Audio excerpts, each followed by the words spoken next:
በዚህ መድረክ የሚተላለፉት የታወቁና የተለመዱ መልእክቶች ሊሆኑ ይችላሉ። መልእክቶቹ እና የፖሊሲው መለወጥ ግን ፋይዳው ከፍ ያለ ነው።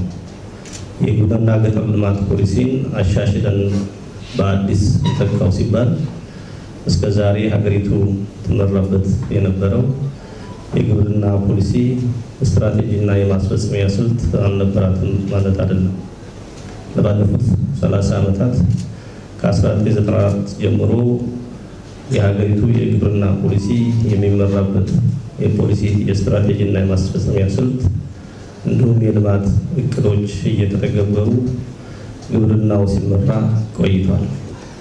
ነገር ግን አሁን ፖሊሲውን በአዲስ ማሻሻልና መለወጥ ያስፈለገበት ግብርና ካለበት ተልዕኮ አኳያ ተልዕኮ ላይ ተጨማሪ ሸክምና በያዛቸው ተልዕኮች ውስጥ የራሱ የሆነ ማደግ የሚገባው ጉዳይ ያለ በመሆኑ ነው። የሀገራችን ሕዝብ እየጨመረ ነው በቁጥር እድገቱም ፈጣን ነው። ስለሆነም ይህንን የሀገራችን ሕዝብ እድገት ሊሸከም የሚችል ሊመግብ የሚችል ግብርና ከመቼውም ጊዜ በላይ ያስፈልጋል። የምርትና ምርታማነት እድገቱ የሕዝብ ቁጥሩ ፍላጎትና ከዛ እድገት ጋር የተመጣጠነ የፈጠነ መሆን ይገባዋል። የሕዝቡ አኗኗርና አመጋገብ እየተቀየረ ያለ በመሆኑ ግብርናው ማምረት ብቻ ሳይሆን የሕዝቡን የአመጋገብ ባህሪ ወይንም ስነ ምግብ የምንለውን ሊቀይር የሚችል አቅጣጫ መከተል ይገባዋል።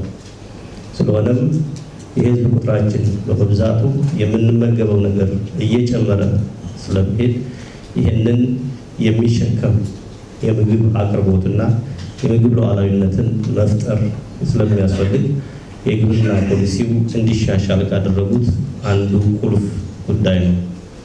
በሁለተኛ ደረጃ ሰው ቁጥሩ ስለጨመረ ስለተመገበ ብቻ በቂ ስለማይሆን ይህ እድገት በግብርናውም ከግብርናውም ውጭ አዳጊ መሆን ስላለበትና ተመጋግቦ መቀጠል ስላለበት ኢንዱስትሪው በቂ ግብአትና በቂ የሰው ኃይል ይፈልጋል።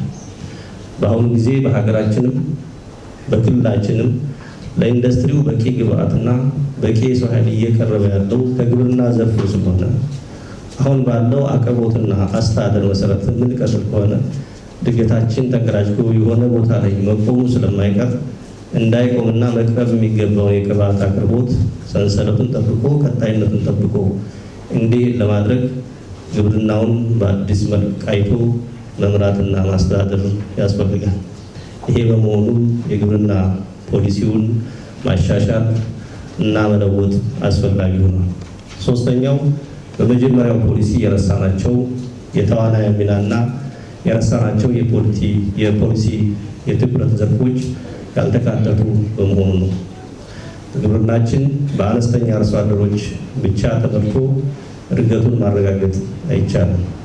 ግብርናችንን በተለመዱት በመጀመሪያ ጊዜ እየተጠቀምባቸው ባለው ማረሻና ሞፈር ብቻ ተጠቅመን ማሳደግ አይቻልም።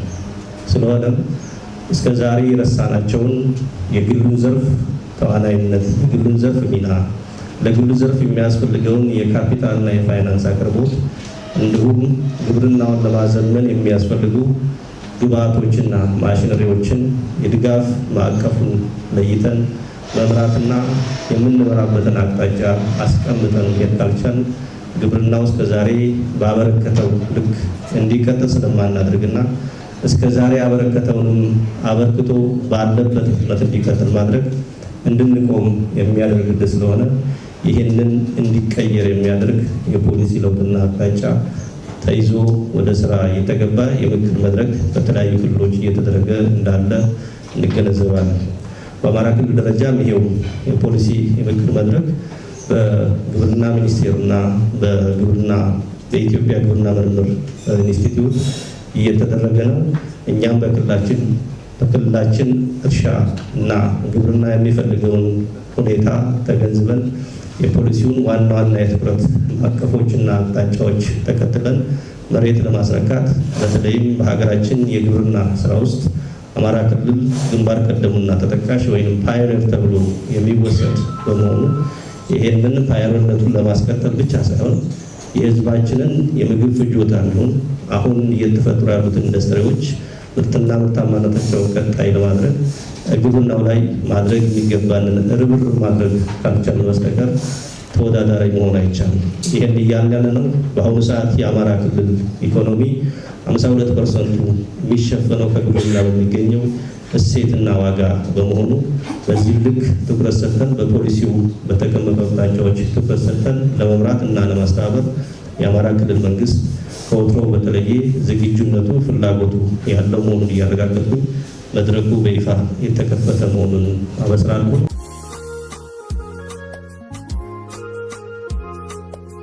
ሁላችሁም እንደምታውቁት ባለፉት ዓመታት ኦልሞስት ለ30 ዓመት ያክል የሄድንበት የግብርና እና ገጠር ልማት ፖሊሲና ስትራቴጂ አሁን ላይ ሆነን ሀገራችን የደረሰችበት የኢኮኖሚ እድገትና ህዝቡ የሚጠይቀው ከግብርናው ዘርፍ የሚፈልገው አገልግሎት ባለመጣጣሙና አዳዲስ የልማት ሀሳቦች በመምጣታቸው ዓለም ከደረሰበት የግብርና ቴክኖሎጂ ጋር ተወዳዳሪ ሊያደርጉን የሚችሉና አሁን ላይ ያሉንን አቅሞች አሟጠን ተጠቅመን ግብርናውን ትራንስፎርም ለማድረግ ፖሊሲያችንን እንደገና ሪቪዚት ማድረግ በማስፈለጉ የግብርና ሚኒስቴር ባለፉት ዓመታት ሰፊ ጥናት ሲያካሂድ ቆይቶ አዲስ የግብርናና ገጠር ልማት ፖሊሲና ስትራቴጂ ነድፎ እነሆ ዛሬ በአማራ ክልል የእኛን ክልል ከፍተኛ የስራ ኃላፊዎች ብሪፊንግ ሊያደርግ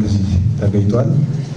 የግብርና ሚኒስቴር ይህን እድል ስለሰጠንና በአጠቃላይ የሀገራችን የግብርና ፖሊሲና ስትራቴጂ ዙሪያ ላይ ግልጽነት ኖሮን ወደ ስራ እንድንገባ ያደረገልን ትብብርና ጥረት እጅግ እናመሰግናለን። በራሴና በግብርና ቢሮው ስም ላቅ ያለ ምስጋና እንድታቀርቡልኝ እጠይቃለሁ።